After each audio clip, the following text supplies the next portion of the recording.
yoga was never really meant to be like this group fitness class. It was always just supposed to be you and your teacher. I tried a bunch of different studios. It was brightly lit, so many mirrors, being told I had to look exactly like the teacher. It was so distracting and so discouraging. You have such a unique, interesting story of building a business. Y7 was born because it forces you to not pay attention to what you look like, but focus on what you feel like. You have been through the Hoffman Process. It is the most transformative self-discovery process I've ever been through. Y7 has literally been my entire life. I didn't take mat leave during COVID because we were in crisis. And when you do things like that, when you treat your company like that and it becomes such an all-encompassing part of you, how do you separate your identity from that? And that's a lot of what Hoffman focuses on, which is like, who are you in your soul? Thinking about your career and your journey in motherhood, what legacy do you want to leave for your kids?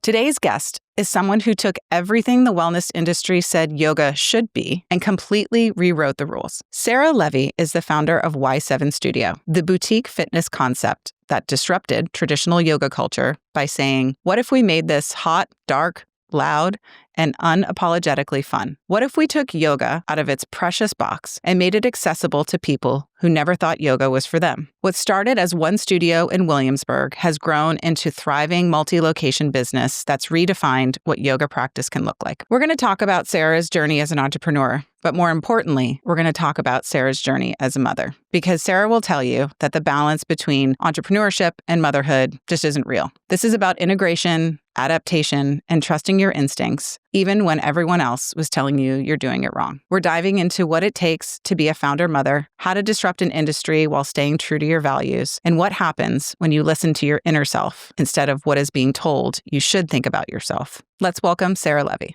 Welcome to the Breadwinners pod. Thank you for having me. I'm fortunate because we're good friends. Yes. But I also wanted to have you on because you have such a unique, interesting story of building a business while you were and are building a family. Take us back to starting this idea of building an alternative yoga studio, if I shall call it that. Yeah, you can totally call it that. I feel like you get it because we have taken class together. So you so amazing. Understand what it is. But for everyone who doesn't know, Y7 is basically it's beat bumping, sweat dripping, candlelit yoga, and now sculpt. But it started as just yoga. We practice in a vinyasa style, so it's breath to movement. Mm-hmm. And the whole concept really came about because I was feeling so insecure about myself and really just not great after every yoga class I left. Oh, interesting. Oh, I've never heard this story. Oh, you don't know that? Okay, no. Well, I'll give you the whole thing. Oh, so I love it. Long story short, I had a back injury in 2012. I pinched my sciatic nerve. Oof. And I know, stemmed from a lot of different things that kind of just came to a head. My doctor was like, you really have to strengthen your core, yoga, Pilates, all those things. Sure. Well, it was 2012. It was really before boutique fitness and, fitness was really accessible to a lot of people. So for me, Pilates was not an option. The only option I could find was privates, and it was $100 for private. Why was Pilates not an option for you? How old were you? It was just, I was 20. How old was I in 2012? 25? Okay, so why wasn't it an option? I was making $32,000 a year in New York City. Right. It wasn't accessible. In fashion. Yeah. It wasn't accessible financially for me to do Pilates 3 times a week at $100 a pop. Right. And I was eating dollar slices for dinner, living the absolute dream. On the streets of New York. On the streets of New York. And I loved it. I wouldn't have it any other way. So yoga really was the most accessible thing for me to do. And I tried a bunch of different studios, and it's not none of them were bad. It's how I left feeling about myself afterwards. I didn't know enough about the poses. It was brightly lit, so many mirrors, being told I had to look exactly like the teacher, or look at so-and-so at the front of the room, your body should look like this. And it was so distracting and so discouraging. And my mom has actually my mom is Japanese and has had a lifelong yoga practice. And so I've been around it my whole life, and I know, and anyone who has studied yoga knows that that's not what it is. It's not about what you look like, actually. It's about how you connect with the practice. And yoga was never really meant to be this group fitness class. It was always just supposed to be you and your teacher one-on-one. That makes so much sense. As I was going to all these classes, I was like, why am I doing this? I feel so bad about myself afterwards. I was frustrated about it. And he was my boyfriend at the time. He's now my husband. Yay! Yeah. He is, anyone who knows Mason knows that he is like a complete serial entrepreneur, has like a billion companies. He's probably got like 20 active LLCs in Delaware right now that we are still paying for to keep alive. How you know you're an active entrepreneur is how many domains you have purchased. I don't even want to talk about it because I'm pretty sure it's obscene. And I actively I have 17. Don't. Yeah, he has purchased. So many, and I actively just like don't. At least they're like $5.99 for a year. Y7 was born because it was really what I was craving out of a practice. I wanted to be able to focus on myself. So the darkness, the no mirrors, in literally it's just you and your mat.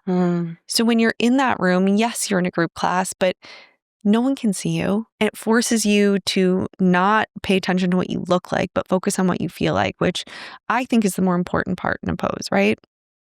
When you're in that practice, like a little bit deeper in a lunge could mean 5 inches for you, 2 inches for you. You might not be ready for it. And especially as I age, like post my 3 ACL surgeries, I like really feel that more where it's not about what I look like. I should never be trying to look like somebody else because they're not in my body. And that might not be the right choice for me. So doing what feels good and listening to those cues as opposed to what looks good makes more sense. And it opens the doors for so many more people to get to experience what the yoga practice could be, right? It's not this like, you have to be tall, thin, flexible, 6 feet, doing headstands every second. It literally is just moving your body through these poses. However it works for you. However it works for you. You can take breaks. You can do a bind if you want. Take it out. Skip a pose. And that's like the beautiful thing about Y7. It really is your own practice. You're given this framework, you're given cues, you're given something to follow. And if it doesn't feel right for you, you don't have to do it. And I think that's really important, especially now as we talk about listening to your body and, now understanding like the neuroscience behind all of this, like your body keeping the score of all of these things, like listen to it, right? Don't ignore it because of what you think. Did you read that book? Yeah, of course. Was that book out before Y7? I don't know, actually. I don't know. Did you read it before Y7? No, I've read it in the last like 5 years. Because that feels like the mantra of Y7. Yeah. The music component of it is really because I am not someone who loves working out. You have to drag me anywhere. But the irony in that. I know. But I always like feel so great afterwards, right? It's just a motivation problem for me. Yeah. And music for me is such a big motivator. I will be the person, not quite anymore, but that one song I would be ready to like leave the bar or the club, and then a song come on and be like, well, after this song, and then another one come on, I'm like, can't leave yet. And that is really like how we kind of designed this music within the sequence of the class, is really to bring you to this peak where like, yeah, you can take a break, but like you don't want to, right? And it almost tricks your mind into just letting go of all these expectations and really just flowing with the music. And you get so like, you really just get out of your head and into your body. You do. It's this sense of freedom that I love so much that I think is really hard to find a lot of places. So that's really all it is. And I feel very lucky that a lot of people also felt the same way, right? And really just want to tune in. And it's just really been a beautiful thing. So it's incredible that it is. You had that self-awareness of your original yoga experience. Because there's a lot of people who just push through those things. Like, I'm supposed to do this. Yoga's good for me. I'm going to keep doing it. I'm going to get better by watching so-and-so in the class. And you debunked all that. Yeah. And you know what it was? I have a billion things going on in my head at once, right? And I always had the hardest time slowing down. And it was really this injury that was like, I can't go into this like wheel pose. I can't go into these back bends. I can't do these things physically. So it was really that moment of slowness and stillness where my body was forced to like take a break, that made me realize like what I really wanted and all these things that were kind of contradictory. I was like, well, why are we just staring at ourselves in a pose when like, by the way, like we don't have correct views of everything. Right. I got to break the third wall for a second. Look at my hair. Okay. For the longest time, literally, I thought I had a middle part. Okay. Because it's not a severe side part. It's just a little off center, right? Yes. But like when we look at ourselves, we don't see ourselves evenly either. Do you know what I mean? How weird is that when the actual truth about the way you see I yourself in the know. mirror and the way everyone in the world sees you? It's crazy. So like even that too, it's like understanding like, oh, I'm so even. Look how deep. It's like, no, you're not. And like we don't get that by a visual cue, right? You get that by like understanding where your body is in space. And the more that you can understand that without the visual cue, the more powerful you become just like walking around your everyday life. Okay, so I want to go back because this idea of slowing down in the practice, the irony in that is you jumped into entrepreneurship, which is not slow. So I'm assuming you ran in, I'm making assumptions, but you must have run into a lot of juxtapositions of what you were building and what you were going through. Y7 was never intended to be a business. I had a full-time job working in fashion. I worked at a multi-line showroom, and I was at a brand at the time before I went to the multi-line. And then Mason was working in digital advertising. Mm-hmm. And we both worked for 2 years full-time while we started the studio because it was just supposed to be something fun. Side hustle. And it wasn't even a side hustle. It was just like, cool, this is fun. We like put up ads on Craigslist for yoga teachers, hired amazing teachers. When Craigslist was safe. When Craigslist was safe, we had this amazing month-to-month space in Williamsburg. It was 300 square feet. It's so funny because I can't imagine doing that now, but there wasn't really a blueprint for boutique fitness then, right? It was literally Barry's or SoulCycle. And that was really it. I think Flywheel had just started, but it was really like... And that was a culture moment for those types of workouts. Absolutely. Fall 2013, it was like not a thing really.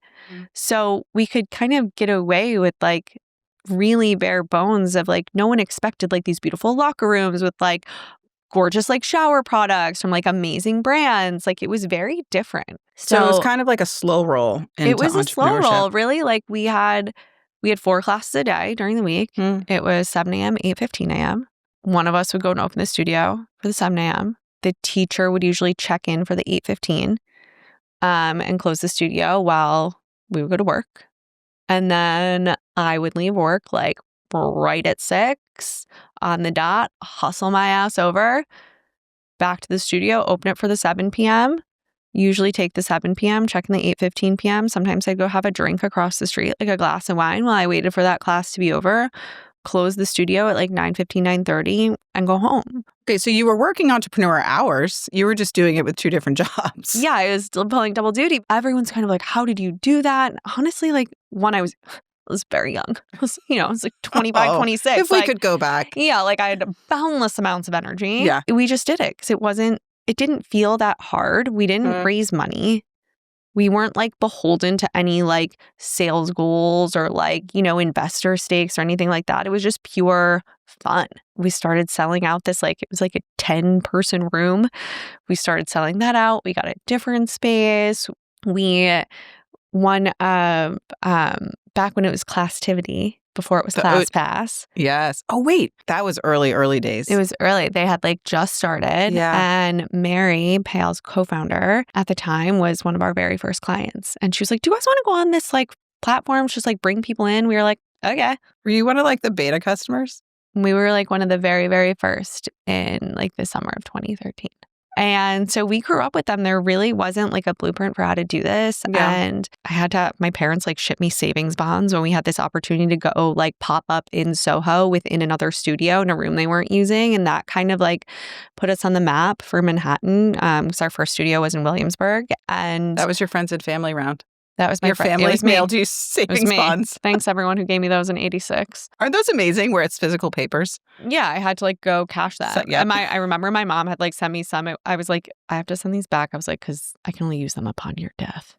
I was like, this is very dark. I was like, she's like, oh, sorry. I was like, I got to send these back to you. I was like, I don't even want to hold them. That's how I got the cash to open, put down the security deposit for the Soho studio. And that was our second location. And then we did Flatiron with a loan, and it just kind of snowballed from there. And then right after we opened Flatiron, it was March 2015, I quit my job a month later. And then Mason quit his in August of 2015. And we've kind of been all in ever since. What was the moment where you're like, I think I'm going to quit my job? It was actually a client. I wish I could remember her name, but I was checking her in at Flatiron. It was like probably the second week we were open, and she looked at me. She was like, "They really work you hard here, huh?" And I was like, "What?" She's like, "Oh, I just meant that like I see you at every single studio like all the time." And I was like, "Oh."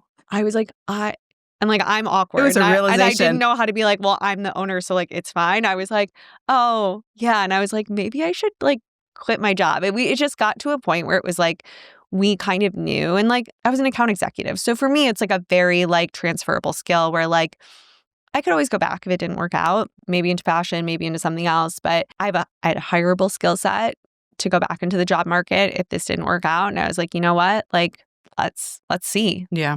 Because I can't grow it like this, right? I didn't go to school for like finance. I wasn't dating like a finance dude. Like I didn't know anything about raising money. I was like, I don't know. So like that wasn't even on my like radar at the time. It was like you take out a loan, you pay it back. Like you take out an SBA, you pay it back. Like all of that. So Well, and there's benefits to that too. benefits to that too. Pros and cons to loans versus raising money. Yeah. Okay, so you're 8 years into building Y7. The pandemic hits. And you become a mom. Correct. Yeah. I mean, we both had our 5-year-olds in the thick of the pandemic 2020. Sure did. That in and of itself is like a whole other episode of how to parent how to become a new mom during a pandemic. I mean, in some ways it was lovely because no one came to your house. And I was like, cool. I had a lot of anxiety around the birth. Me too. Because I had a June 2020 baby. No one in the hospital rooms. And I had a lot of anxiety about that, which is why we ended up leaving Manhattan because all the studios were closed. And I was like, listen, I'd had 2 miscarriages prior to having our son. Oof. And so that for me was like, I want my husband in the room. Like I didn't necessarily need like, obviously we couldn't use our doula and like all of that. So, but I wanted my husband there. I had like a very I was just like, I need someone I don't need to do this by myself. I was like, some people are like, I don't want my husband there. I was like, he knew what I wanted on my birth plan. I was like, God forbid shit goes sideways. Like I need someone there who can like speak for me. And what I love and also hate about Mason is that he asks so many questions, like to the point where like I'm a little embarrassed. I'm like, but then like he asks them and I'm like, it's a really good question. Like, wouldn't have thought Go on. I'm like, wouldn't have thought to ask that. Good thing you did. But he asks a lot of questions. So I was like, that's the one I want in the room. Because if like they were saying something, he'd be like, why are you doing that? Like to a doctor, I'm like, embarrassing, they're a doctor. But I'm like, it's also a good question. Or like I would be like, okay, I don't know. Sure, whatever you want. Okay, so that actually is really interesting. Everyone should almost have a Mason. Mason was your doula. He couldn't help with like the breathing. Like I had an epidural. He was like holding my leg. He was like dropping it a little. I was like, I was like, lift? I can't feel it, but I can see it going down. Like you have to like, I'll bring it back up, buddy. But he asked a lot of questions, you know what I mean? And like I've done a lot of work with several different kind of birth workers to really like prepare my body and like my breath. And like I was very comfortable like in that kind of phase of childbirth. If something goes wrong or like baby's in distress or, you know, you're in distress as like the mother, like there are a lot of decisions that have to be made very quickly. In New York at the time, it's like, people were dying all the time and people were so sick, and it was like I understand that, you know what I mean, like in comparison, like people give birth every day. It's like this is new, and like I really like that was a whole different time.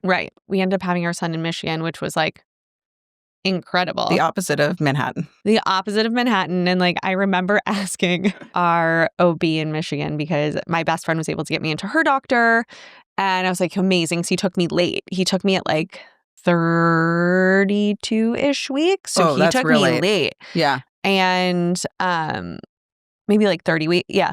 Probably around like 32 weeks he took me. I was like, thank God. And I remember going like, so I also just want to talk to you. I was like, listen, I was like, I want to make sure that I can have like a private room when I give birth. And he was like, okay. And I was like, and he was like, well, what do you mean? I was like, well, I just want it to be me and my husband. I want to talk about this a little bit because one of our core audiences for the Breadwinners is these aspiring, hopeful breadwinners, the women who are focused on their careers and have yet to become mothers. One-on-one, my friends who are pregnant with their first, and they're asking, what did you do for your birth plan and so forth and so on. This is my advice. I'm curious to hear yours. My advice is, don't have a birth plan. Have some preferences on things that you would like. But what I always say is this entire thing is completely out of your control. 100%. And if anyone wants one, please give them my email. I have an amazing birth plan. Oh, you're going to share your birth? You're going to open source your birth plan? I send it to everybody who wants one. I literally print out copies and I give them. I gave them to my OB before I gave birth. Oh, yes. I've heard of this. This is what I want. Yeah. And I gave them to every nurse in the room. Everyone has thanked me because it has my preferences on it and what I want. I think there's a difference between preferences. Like mentally? Well, I think it's important, right, to write it down and have the conversation with your doctor. But what I always say is you just don't know what's going to happen. So you have to be prepared for all sorts. And you can't be disappointed. And it's hard not to be, right? When whatever's written on that sheet doesn't happen. Well, my sheet. So tell me what's on the sheet. Okay, so my sheet is for hopefully everything goes fine, right? Like hopefully everything goes fine. But it's very much like I will ask for an epidural if I want one. My preference is to go as long as I can without one. So don't ask me. Don't ask me. I will tell you. I know it's an option. I know what my options are. I know what Pitocin is. I know what this is. Oh, interesting. I declined Hep B at birth for both my kids. Same. They didn't need it. Yeah. They don't need it yet. No. So I had all of those things, and I also had things for every eventuality. Hopefully you don't need to read this. If I need a C-section, please call the plastic surgeon. I would also like a C-tuck at the same time. Wait, that's a thing? Yeah, they're opening you up anyways. Listen, if you want a regular tummy tuck, you're going to have to do it again, but a C-tuck, you can get. They're already in there. I didn't even know. I assumed it was like two different surgeons, so they just don't do that. No, they're already in there, and it's just, I won't go into details about it because I don't really understand how it works exactly, but I know that it's an option from my friend whose uncle is an OB, and they can do that for you. And if there's a plastic surgeon on duty, you can request the plastic surgeon. Just have them pop on in? Mm-hmm. So my birth plan is always like, this is how I want it to go. Like, I knew I wanted hospital. I feel more comfortable there because of like my history with like miscarriages. I feel safer in a hospital. That's not the case for some people. Yes, I feel safer. And everyone's preference is different. Everyone's different. I had all of my options written down. I went through like everything and I had every eventuality of like what I wanted. So like if things went not the way I wanted them, like my preference was always like number one, a vaginal birth. That was my preference. That was my main goal, was like I wanted a vaginal birth.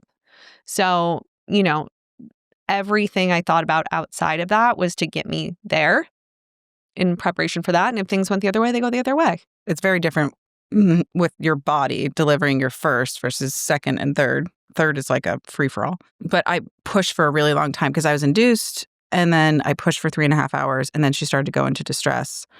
And one of the things nobody can really prepare you for until you go through it is you're in the room with your husband or your partner or whoever, or your moms. Like lots of people have their moms come in, and like a nurse who's helping you. Like, come on, keep pushing. But like the doctor isn't in until like almost it's about to go time. So I'm like, where is everybody?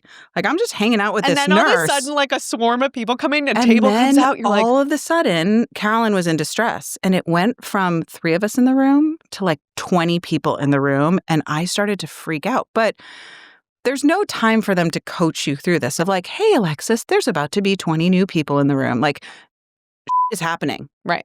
And I just wasn't prepared for it. And I went into panic mode as like, is everything? And I looked at my husband. I was like, is everything okay? How is he supposed to know if everything's okay? But there are those moments where it's like, you don't know what's going to happen. Everything's going to be fine because these medical professionals are here to take care of you. But it is an overwhelming experience. Some people have I pushed for 10 minutes and it was lovely. And other people have different experiences. But those are the things that you can't put on a birth plan, that you just have to be prepared for. And that's why I love like conversations like these, because especially with your first, like you don't know what questions to ask. No. Even. Right. Let's go back to the That's why I got into this, because I was like, oh, Mason. He asked a lot of questions. Like questions I like wouldn't. Yeah. Like. Because you're like, they're professionals, so I'm not going to bother them. They do this every day. I don't know. Maybe it's like for trying not to scare you, but no one really is like, and then when the baby starts to crown and come out, 10 other people are going to come in here and here's who they are. Here's what it is. Like, And it's because it is. Like, I remember the table being pushed over and I was like, oh my God. I know. And there's like the lamp comes in. I was like, the whoa. lamp comes in. Mason looked at me and goes, where's the sheet? And I was like, there's no sheet. That's in the movies, Mason. There's no sheet, my love. You're going to see it all. I was like, you stay up here. I did see that. I have to say, it was such an incredible team. But the NICU nurses had to come in for Callan. And I will never forget, 20 people in the room. And the lead NICU nurse comes over to me and she grabs my hand. She was like, hi, Alexis. I can't remember her name. I'm so-and-so. I'm the lead NICU nurse. We are here to help make sure your baby is as safe as she can be. And I just like locked eyes with her. And I was just like, okay, thank you for coming over and introducing yourself. And like, you're the woman. Yeah. And sure enough, she had like 4 other nurses that did everything she said. And I was like, that was such a moment for me to be like, I really appreciate you coming over and telling me who you are. It means a lot. Yeah. I'm almost getting like emotional about it because like I just replayed it in my head and it was such a traumatic it was a traumatic moment. Yeah. People don't talk about the trauma of the maternal matrescent experience, your very first matrescent experience. And it can be, some people it's beautiful and like others it can be traumatic. Yeah. Traumatic in a way that's not like so like dramatic. Like obviously Callan is like, fine, you are fine. And like, it's not, but those moments for you were so scary. And those are your moments. And it doesn't mean that they're not traumatic, but there's always someone who has a more for sure traumatic. So those kind of like, right. So those kind of like middle, more like normal, like feelings of fear and just like, I don't know what's going to happen next, almost get pushed under the rug because they're not big enough. Yes. Do you know what I mean? Yeah. And that's where I think it's like nobody like. And it's big enough for you. It's big enough for you. Yeah. But then you have this human, you have to take care of it. So we kind of push it aside. If we talked about like these birth stories born, not in a way of like, look how amazing I am or all these things, but just in a way of like, this is what happened. It like really freaked me out. Like, blah. No one prepares you for that. There's going to be 15 people in the room? You know what I mean? Like all these lights and all these things. And like, it could not be your doctor or things happen really, really fast. Like you don't know, you know? So I think there's so much room to have those conversations where it's not just, you know, I don't know. I feel like there's a lot more room for just like more, I don't want to say normal, but just like normalizing. Yeah, like how it happens and things are scary. It's a scary process, I think. That's what we want to do on this podcast is just normalize a lot of hard conversations or conversations that are a little taboo. We'll get into some more taboo stuff. I call them the hot takes. Okay, hot takes. If you could go back to new mom Sarah, 2020 pandemic, new baby, what would you tell her? I would tell her that you're doing a great job. There's a lot of noise, right? There's a lot of noise about how you should feed your baby, how often you should feed your baby, how you should sleep with your baby, how like all of these opinions. And lots like, of by hot the takes. way, lots of hot takes lots on of that. hot takes. By the way, these hot takes change every like 3 years. Swaddle your baby. Don't swaddle your baby. Leave them arms out. Let them free roam. Put them tight so they feel like they're in the room. Wake them up. Wake them up. Let them sleep. Wake them up. Sleep. And they change all the time. Nothing in the crib. You can have stuff in the crib. Have a pillow. Don't have a pillow. No blankets. Sleep on the back. Sleep on the stomach. It's bad for the head. It's bad for the breathing. And you're like, I don't know what to do. And it's really just one of those things where like, I would tell her that like, you're doing a great job and like, it's okay to trust yourself. I go through this thing where this is a permanent condition I have where I think I'm like 29 years old. Well, everyone should have that. Like, I think that sounds lovely. Like, whenever I meet someone who's like 30 or like anywhere between like 27 and 30, I'm like, me too. We're just a few years apart. No, we're not. Like, no, we're not. I'm going to be 39 in like a couple weeks. Like, no, we're not a few years apart. That's not true. Should I cue the Forever Young song? I mean, probably. Like, is that your jam? I just like in my brain, like, that's how old I am. So for me, it's like, even though I've amassed like a lot more years of like wisdom, it was hard for me to really lean into like trust myself because I'm like, I'm 27. Yeah. 29. This comes back to the yoga story, but this was 20 plus years ago. Me and one of my best friends went to a yoga class in Boston on a very wintry night. It was like a snowstorm. She was going through something very hard, and we were sitting on the mats together during Shavasana. And the instructor was kind of going through her Shavasana, like talks, but she wasn't talking the whole time. But at the end, she gave a quote that is my mantra when everyone's like, what mantra do you live by? I love that. And it was, trust what you know. You are wiser than you think.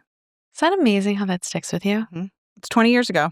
And like Love that. anytime I was just interviewed and someone asked me like, what's the quote that you live by? And that's what it is. I love that. And it's true for new moms. Like, Yeah. trust what you know. You are Yeah. wiser than you think. Totally. I want to talk a little bit about parenting styles because, like, to your point around like new mom parenting styles evolve obviously as you evolve as a mom and as your kids grow older. But everyone kind of has their hot takes that like you don't apologize for doing X as a parent. What is that thing for you? And maybe let's use like present day reference. You have a 5-year-old and a 3-year-old. Yeah. Like, what's the thing you don't apologize for as a parent? I feel like I don't really apologize for anything. For a long time, I was like very into, I'm the eldest daughter, if you couldn't tell. Of how many? Just 2 of us. Okay. So it's not that dramatic. But I'm the eldest daughter. I feel that in my bones. Okay. It's a title I wear with, a little bit of sadness and proudness. Wish I was able to be softer. I'm like, look at me, I'm so strong. And on the inside, I'm like, please help me. I don't want to be responsible for this anymore. That's a whole other episode. Oh my God. Birth order and Birth order's crazy.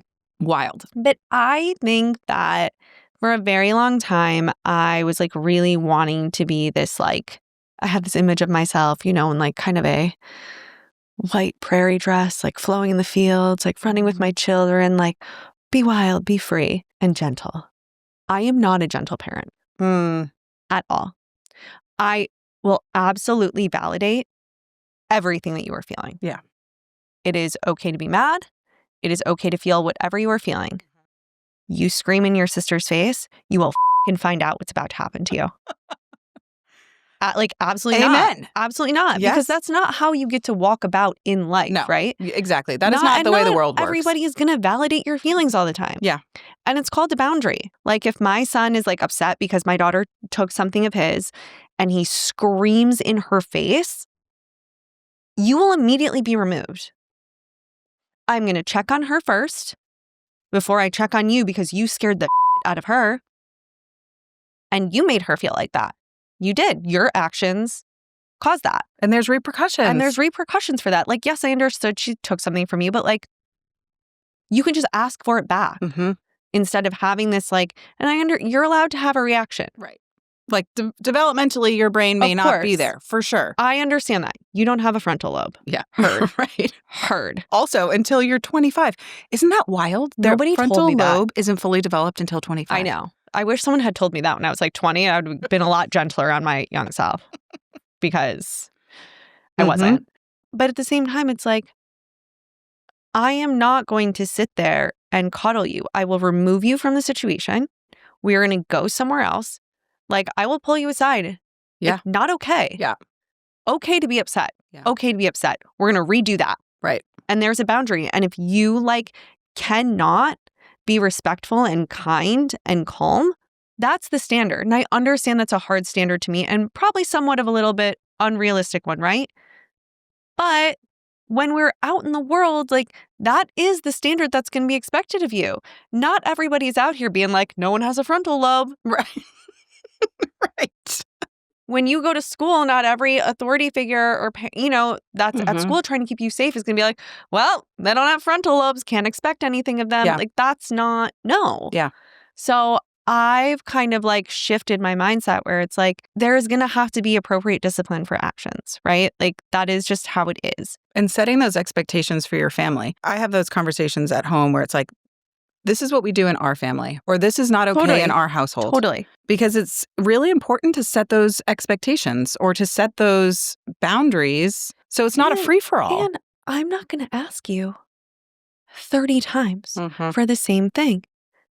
I will tell you twice. And if you cannot listen, we're not doing that. Right. Because that's like a learned behavior. Like there's a lot of opinions. There's a lot of, everyone has different opinions. I think that's what is best for my children. Mm-hmm. How and some I people may not agree with that, but it's like, I'm sure there's a lot of people who don't agree. But at the same time, you're the captain it's like, of your house. when I'm speaking, my kids know You ask anyone in my house who the boss is, they go, Mommy. They know. But it also becomes a safety thing too, because what happens when we're in a parking lot and I have my hands full and I have both my kids and I need you to stop. One of my biggest fears. Like that to me is like when I say something to you, I need you to listen. Right. I'm not just talking to talk. Don't tune out it's my not voice. just like, oh, you threw a toy in the house and you must have been so frustrated to do that. Like, yes. And I'm not going to tell you 7 times to stop throwing the toy because it's dangerous, because what if we are somewhere where something really is dangerous? You need to understand what the difference is, and you need to understand that you have to listen.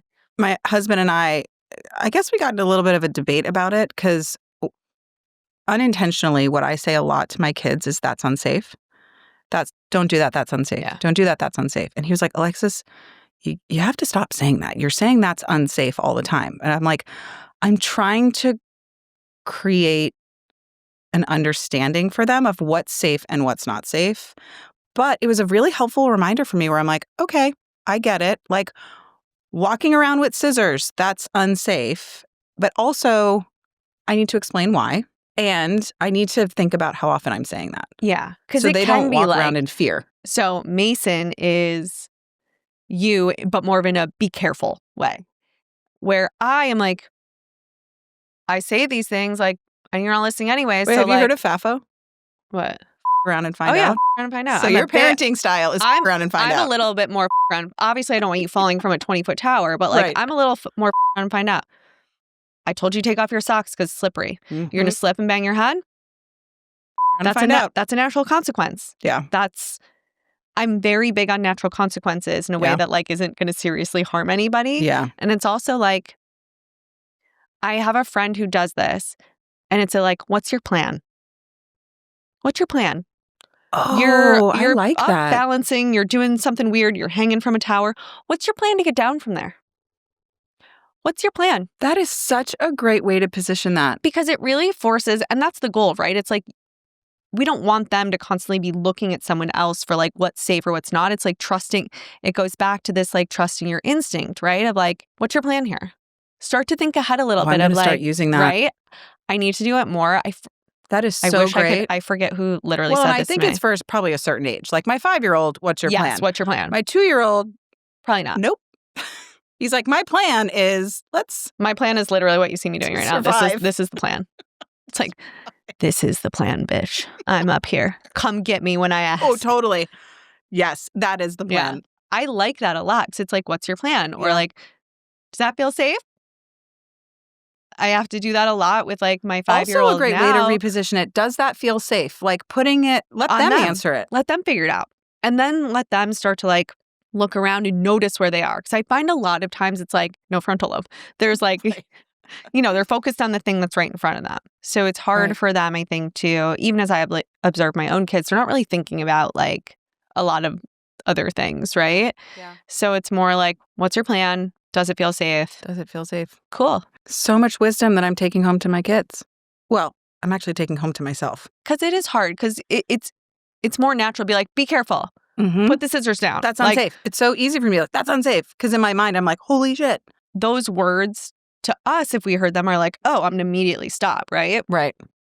But to them, it's just like another command that they're hearing all the time. So Yep. it's work on both sides, right? It's like us having to stop what we're doing and be like, what's your plan? There was a stat I heard. My kids go to a Montessori school. I think it was one of the teachers or someone told us that it takes kids up to 17 seconds to register what you said to them. So if you're like, pick up your toys, and 5 seconds later, you're like, pick up your toys. And then 5 seconds later, you're like, why aren't you responding to me? Pick up your toys. Yeah, they're like, huh? And I've done it where I've stopped and I literally start counting in my head. And by like 11 seconds, I did it yesterday. And my almost 4-year-old at 11 seconds, because I was like, we have to get dressed. We have to get dressed. And he put down his crayon and he got off the chair at 11 seconds. And I was like, oh, it took you 11 seconds to register that. Where I would have been barking at him probably 3 times. And I was like, okay.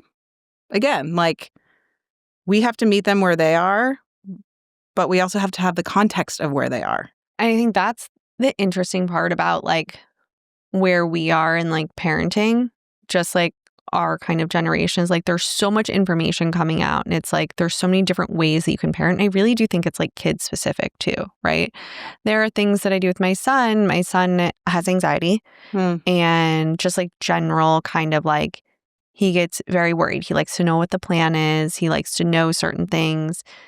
He doesn't get like worried like in a physical safety way, which is interesting, but it's more so like if we're going to school and I take a different way because of traffic, he's like, where are you going? Oh.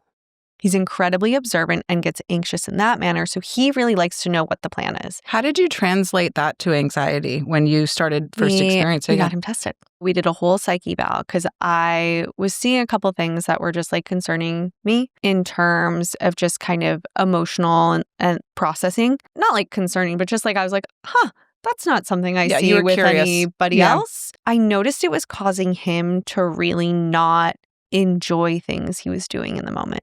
And that made me like really sad. Like just with like, you know, if we were somewhere like at a brewery and it's crowded, he's like, it's not safe. How are you going to see me? Oh. And it's like, oh, but like, you don't have to worry about that. Like, that's my job to see you. Don't worry about it. You know what I mean? Like, that's not your job. You just go have fun.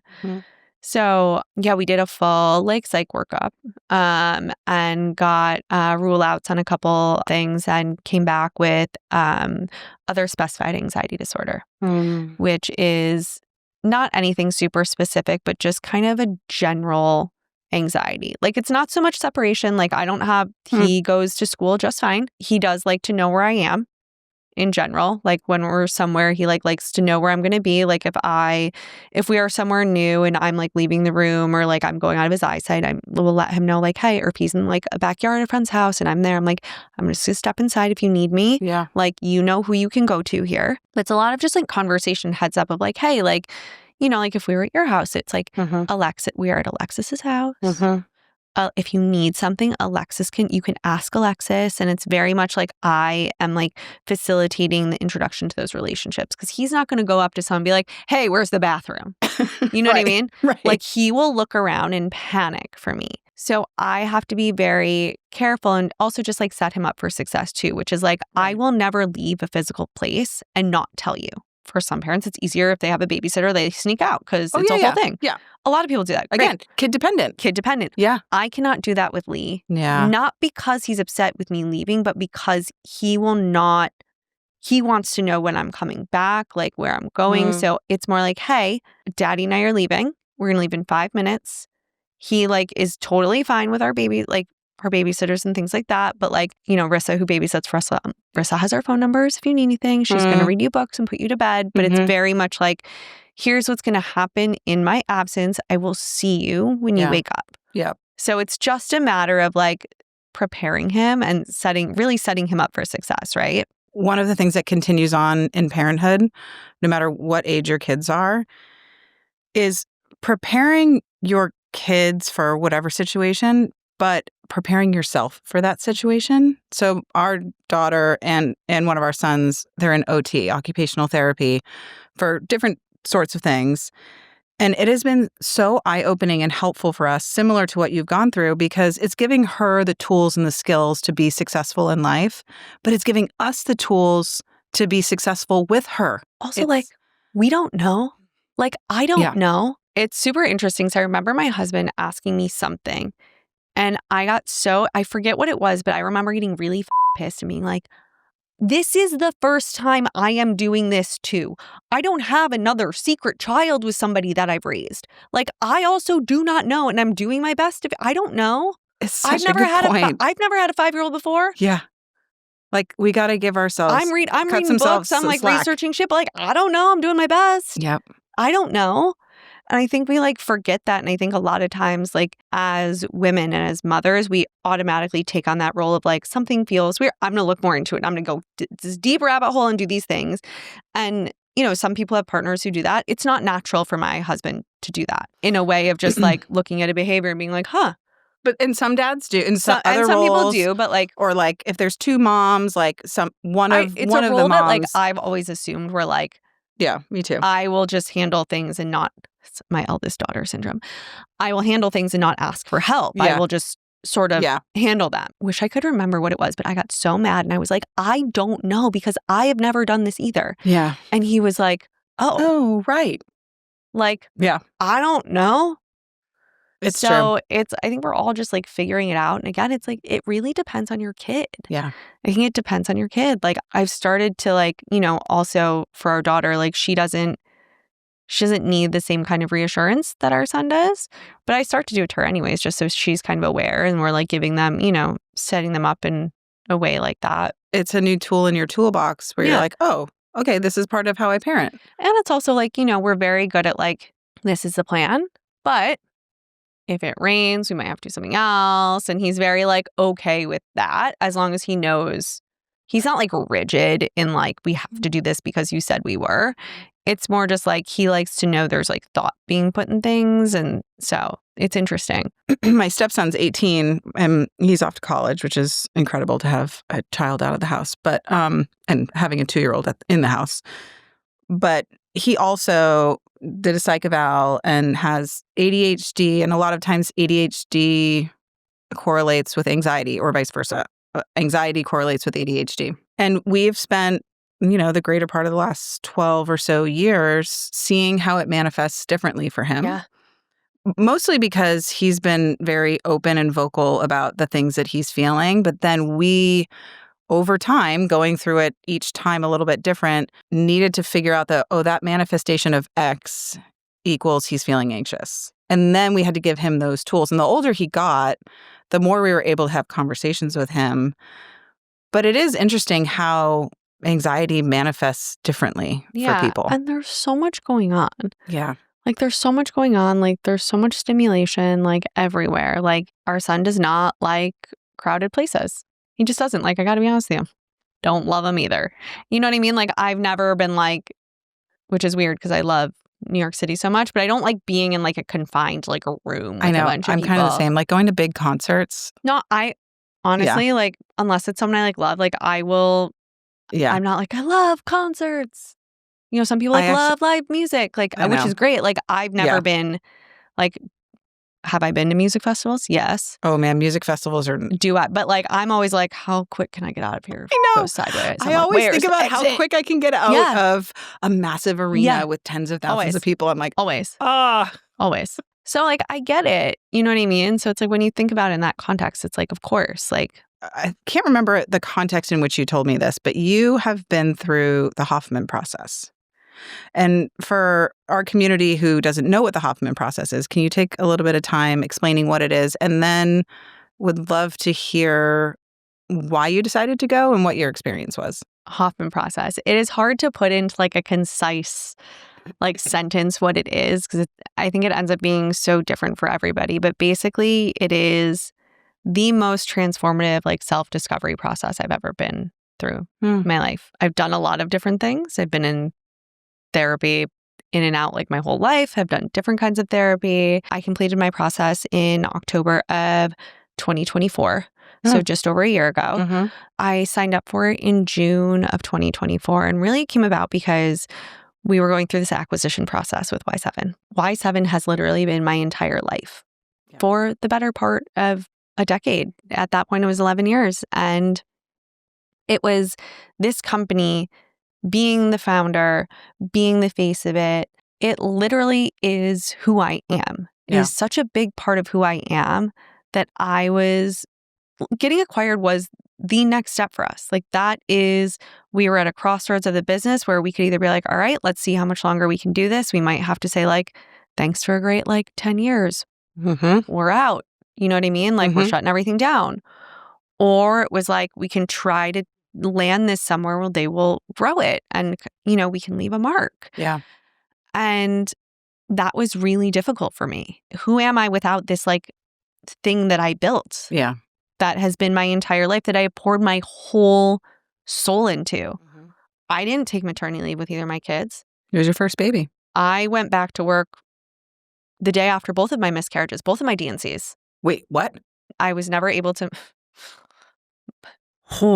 I had to have my first miscarriage was late at around like 12, 13 weeks. And my placenta kept growing. So they had to get it out of me. And the same thing happened with my second one, which was earlier, but my placenta kept growing. So they had to get it out of me. So I went back to work. I went back to work right after. Like, I have sacrificed, not in a way of like, oh, I'm a martyr, but like I have pushed a lot of my own healing and time that I should have taken for myself. I pushed a lot of that to the side for the better of the company. To be there. Sacrificing doesn't equal martyr, by the way. Yeah, like it wasn't like, oh my God, I'm so great. Everyone should be so thankful. It was really like, I need to be there for my team for the stages of business we were in. I didn't take mat leave during COVID because we were in crisis. I wanted to be present for my team. And I had to do both. And when you do things like that, when you treat your company like that and it becomes such an all-encompassing part of you, how do you separate your identity from that?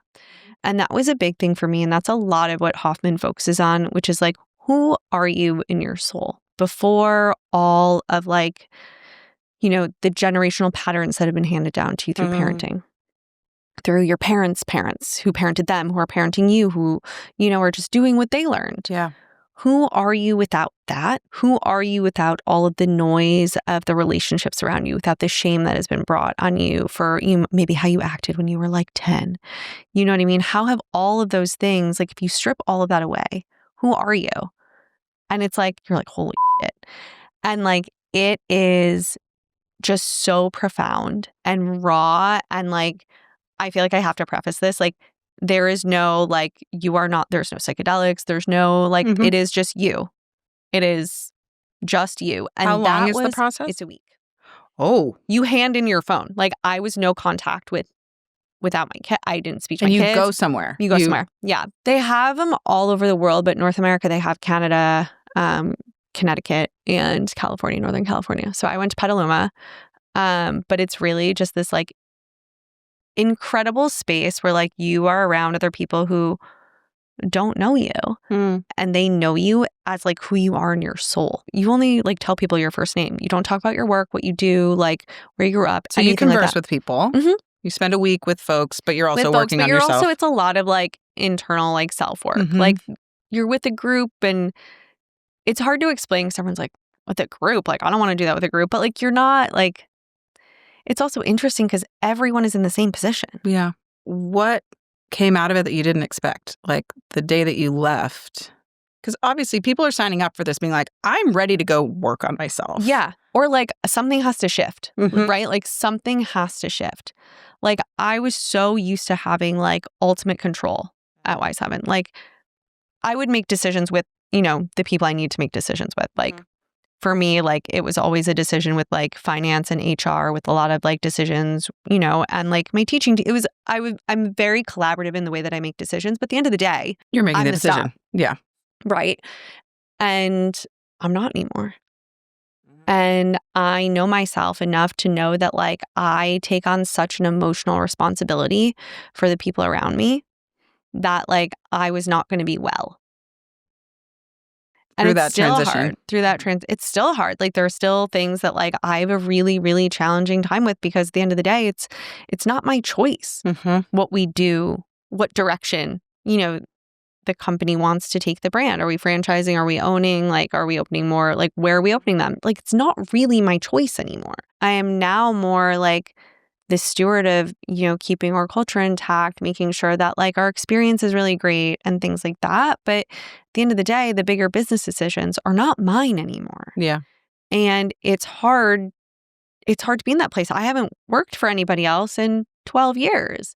How did that change your day to day? Like, how did that change your frame of mind? And it doesn't, I mean, my day-to-day hasn't changed that much, but I will say I went into the process knowing that like I had a lot of work to do on myself with like divorcing my identity from my career. And that's like anyone who has a career that they've invested in, that they've like really like, you know, and think about how much time we spend with people we work with. More than our family. Or like we people who decide to go into a different season of their career and take a break or spend time with their kids, or it's a huge shift for people. It's a lot. And like that was especially something that like I built. And so it was really like I I really went in with the intention of doing work on like myself and really understanding more of who I am as a person, why some things like trigger me and like where that's coming from, and like really bringing myself back to reality. Because what happens with me is like I get in my head a lot. Yeah. So something will happen, I'll replay it and I just sit there and I stew in it. And then I get like, do I say anything? Do I not say anything? And then it's just like, it's not that deep. And also like all of us as individuals, because of our ego, like we are all the main characters in our own story. Yeah. Right? Like we think about this idea of like everything that's happening is happening to you. And not in a way it's like negative, but like, oh, like it rained and now my vacation is ruined. Like it's like, okay, well, like it's not raining on like to ruin your vacation. Like shut the up. Like, you know what I mean? It's like you can choose how to, and easier said than done, right? Because like that sucks. That's if it's raining on your vacation. Like, ugh. Like I worked really hard to like afford this trip, or like, you know, things like that. It's like, why am I working so hard if it's just going to rain on vacation? You know, like it's very easy to spiral like that. Yes. And to feel, I don't want to call it victim-y, but just get like a little sad. It is. It is a little like it is. And by the way, it doesn't mean not in like you a negative way. But there is a victim mentality. There's actually a school here in Austin called Acton Academy, and their whole premise is to create the hero mentality in students instead of the victim mentality. Like that is how they have built their entire structure. And I love that because we can only control so much, right? And really it's like we can only control ourselves and how we respond. And so that was like, I've always known that. Like in my brain, like, yeah, of course I can't control anyone else. I can only control myself. But I was letting other people's feelings and the expectation of how I should react to affect me. The expectation of how I should react. Right. So someone is sad and crying and is coming to me. Do they expect me? In my brain, I was like, well, they expect me to drop everything and just be with them. Right. I don't need to listen to that. If I am also going through something, it is okay for me to say, I am so sorry you're going through this. And also protect yourself at the same time where it's like, whether it's like I'm finishing something, like I can't drop everything for everybody, you know, and that's like a very like dramatic example, but it's just can't be all something things of to all like, people, but yes. You can't be all things to all people. And it's also a way of like understanding that like my default is to take on responsibility for other people's emotions. Like I can affect how they're feeling. And like maybe I could send like a nice note or a text or, you know, whatever, like send flowers or something when someone's going through a hard time, which like I always will. But at the end of the day, like I do not have control over what that person is going through. It was a big exercise for me to be like, and I still work on this, to really step back from like that responsibility of everybody else's emotions and really understand that like if I had unintentionally upset someone or done something and like I, you know, was only thinking about how something was going to affect me and I made a decision that affected someone else. It's like I can only approach that in how I respond with like love and care of like and accountability of like, I am really sorry that I did that. It's not I'm sorry that you're upset, right? It's I am sorry that what I did caused you pain. That phrasing is really important. It's so important because then it's not projecting shame onto the other person's feeling. Well, I'm sorry you feel that way. I think it's really important because like everyone is allowed to feel what they feel, right? It's the same. It goes back to parenting. Like your feelings are valid and you're not allowed to hit people when you're frustrated. Right. Just not, you know, an outcome. So it is, it's the accountability for the action, not necessarily the feeling. How is the process that you went through with Hoffman impacted your parenting? I think it goes back to like how since then I've shifted into a little bit more of a around and find out because I cannot control every little thing that you do. It's this idea of accountability and not in a way where I'm ever going to like put my kids in like intentional harm's way. Danger, Like if there's real danger, I will obviously like, you know, but it's this idea of like, you need to learn how to be accountable for yourself and how that makes, it's like, I actually shifted if like my daughter does something to my son that, and he's just like minding his own business, I check on him first. Yeah. Because that action was done to him. I'm not going to pay attention to the bad behavior first or the bad action first. I'm going to pay attention to the person who it affected first. The sequencing is important. The sequencing is important. So she or he, whatever it is, can see what your action did. Yeah. And that has changed both of my kids, because the first time I did that, my son had like yelled at my daughter for like taking something and got like really frustrated at her.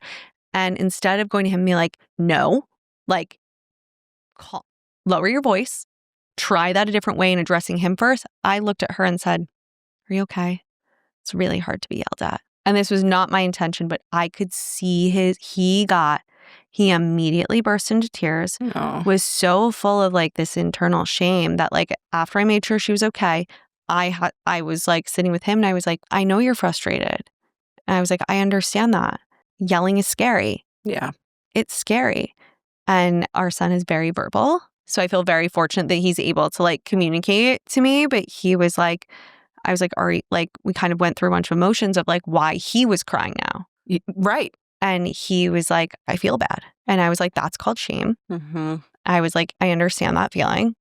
Articulating and defining the emotions are really important. I was like, you feel bad and ashamed because you yelled at your sister, because you had a reaction. You know you shouldn't yell at her. And he was like, I was like, I love you. And, you know, you might feel better if you go check on her. And what can we do different next time? Yeah. Obviously, easier said than done. Because there's moments where I look at him, I'm like, what the just happened? And things that are triggering for you. I think everyone has their different triggers. Oh my God. Everyone's got their different triggers. It's really changed in the fact that like I kind of bring everything back to my own ownership of things and the part that I can play and the part that I can control, which is really just me. That's all we can do. And it's trying to just doing what we can do to leave someone feeling a little bit lighter or supported or whatever it is. And knowing that we're not fully responsible forever. We can only be responsible for ourselves. And even as I say that, like, I'm like, oh my God, are people going to think I'm so selfish? Like, no. But it really is. It's not, you know, recklessly, you know, walking about like, oh, I'm only responsible for me. So I'm just going to like leave things everywhere. Well, things I think like it's that. important. This is the things we want to talk about is like normalizing that it's okay to be selfish isn't a negative association every time. Like there are different definitions of selfishness. I think this is a perfect example of being able to internalize and self-reflect is a form of selfishness, is like taking the time for yourself, but also teaching that for your kids. And like you can also like step away. Like telling, you know, like for, you know, my son who's, you know, 5. So there's a lot more like dynamics and like group play and things like that. Like it's cool if you want to like not do what everyone else is doing. Like it's okay to walk away. Like you can just like, if you don't want to play the game of tag, you can go play in the sandbox if you want. Like it's all right. Yeah. And you can ask to rejoin when you're ready. Yeah. Thinking about your career and your journey in motherhood, what legacy do you want to leave for your kids? What do you want them to look back and say, my mom did X? I hope that like I make people feel good about themselves. That is like my intention with every interaction I go in with is like, I hope people just like feel good when we like part ways. You know what I mean? Whether not like necessarily like, oh, I'm so great, I'm amazing, but more in just a way of like, I feel good. Yeah. Like it's not stressful. And like our son's teachers from last year, like the mom or the kids were like talking about things that their moms do. I was like, yeah, my mom yelled at me because I did this. She won't let me do this. And Lee goes, my mom's nice. And I was like, oh, because like I'm not nice all the time. But like that's what he remembered. And I was like, that is like, that's for huge. Me was like, that's the thing I want. Yeah. It's like, it's a more like direct way of saying like, hope I'll leave the world a better place. But like, I hope people just remembered that like, I like was always doing my best and I always tried to leave like a space like better. Well, it's the origin story of Y7. Yeah. You built it because you weren't feeling good. And so you created an environment where people could feel good. Yeah. That's really nice. I just want people to like feel good. My word, like leaving Hoffman was joy. Like I just want to feel pure joy. Which we don't get that much. I know. We don't get that much. And so I was at a dinner like a month ago and we got these bracelets and like mine had like, that was like at my place setting said joy. And it was just like a nice little reminder, like a year, nice. You know, I was like coming up on my year out of Hoffman that is still like very relevant for me. It's like just joy and like fun. And like, I don't want everything to be so serious all the time. We only get to be here for so long. My goal in building this is so every mom can feel less guilty and replace the guilt with confidence and like a sense of agency of like, I'm not doing this alone. And like, I can feel good about myself. That's it. Even if it's like a Great. small thing that you take with you at the end of the day. I love that. Like, we all need those It makes a difference. moments. Yeah. And it makes a difference. You know, in those moments of like overwhelm and work and all these people who need you. It's like, it's good to have those. Okay. The last bit is rapid fire questions. We call them breadwinner bites. Your founder/mom superpower in one word. Presence. I agree with that. The best decision you made for your business. Sticking true to the thing that we love. The best decision you made for your family. Getting help when we need it. Oh, that's a really good one. Yeah.